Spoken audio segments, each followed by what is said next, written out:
Sa pagpapatuloy ng ating Police News Network, arestado ang isang drug suspect matapos magsagawa ng operasyon ang pambansang pulisya sa Coronadal City. Magbabalita dyan si Patrolwoman Brilingine Cabonilas. Anyos na magsasaka na aresto ng mga otoridad matapos mahuli sa isinagawang bypass operation kaugnay sa iligal na droga sa Barangay San Jose, Coronadal City, nito lamang ika-Oktubre 3, 2025. Kinilala ang suspect na si alias Ray, may asawa at residente ng Barangay Zone 1, Coronadal City. Na-recover sa pag-iingat ng suspect ang dalawang heat-sealed transparent plastic sachet na hinihinalang shabu na tinatayang may bigat na 25 grams.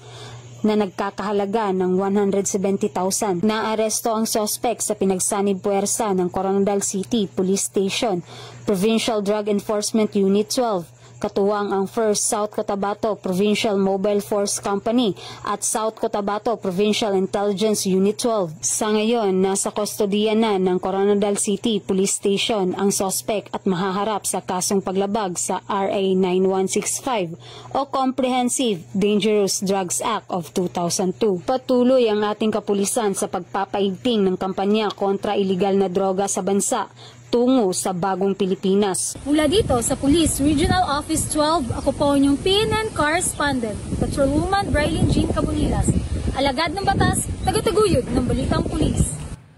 Maraming salamat, Patrolwoman Cabonilas. Mahigit 100,000 na halaga ng iligal na troso ang nakumpiska sa isinagawang operasyon ng Police Regional Office 13. Police Staff Sergeant Iris Joy Laureto sa report. Pinaigting ng kampanya laban sa illegal logging mula September 26 hanggang 30 na aresto ng Police Regional Office 13 ang 5 individual at nahuli ang mahigit 108,000 na halaga ng illegal cut lumbers.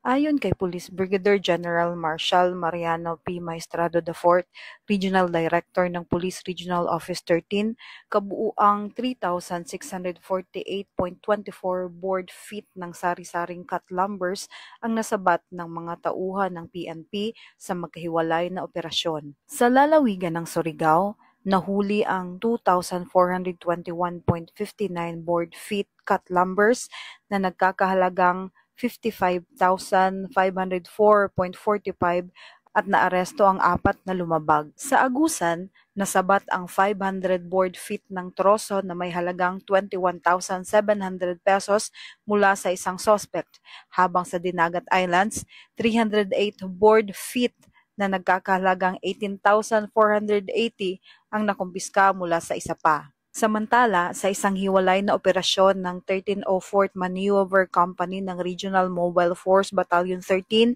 sa Esperanza, Agusan del Sur, nahuli ang 418.65 board feet ng lawaan flitch na may tinatayang halagang 12,559.50 pesos. Ang mga naarestong suspect ay nahaharap ngayon sa kasong paglabag sa PD 705 o ang Revised Forestry Code of the Philippines. Mula dito sa Police Regional Office 13, ako ang inyong PNN News Correspondent, Police Staff Sergeant Iris Joy Laureto, alagad ng batas, tagataguyod ng balitang pulis. Maraming salamat, Police Staff Sergeant Laureto. Patay ang isang SK chairman at kanyang kapatid habang sugatan naman ang rumisponding pulis sa pamamaril sa Cotabato City. Patrolwoman Angela Bandarlipe, ibalita mo.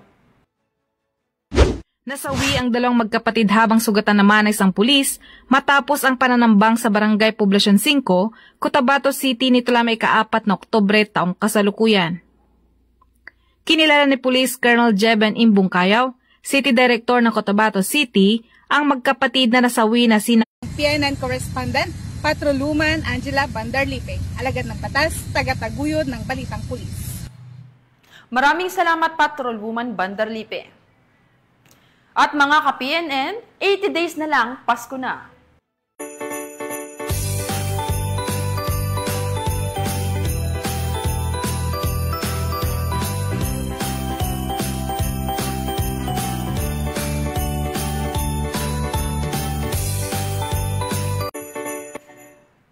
Sa ngalan ng pamunuan ng Philippine National Police, sa pangunguna ni Acting Chief of PNP Police Lieutenant General Jose Melencio Nartates Jr. at sa pamumuno ni President Ferdinand Bongbong Marcos Jr., kami ay maglilingkod sa bawat Pilipino at magbibigay ng tama at balanseng balita. Mula rito sa tanggapan ng tagapag-ugnay ng pambansang pulisya, kami ang inyong alagad ng batas, tagataguyod ng Balitang Pulis.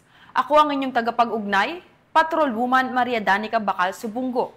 Maghahatid ng tamang balita, kwento ng pulis at serbisyo para sa mamamayan, at ito ang PNP News Online, ang pangunahing balita ng Police News Network.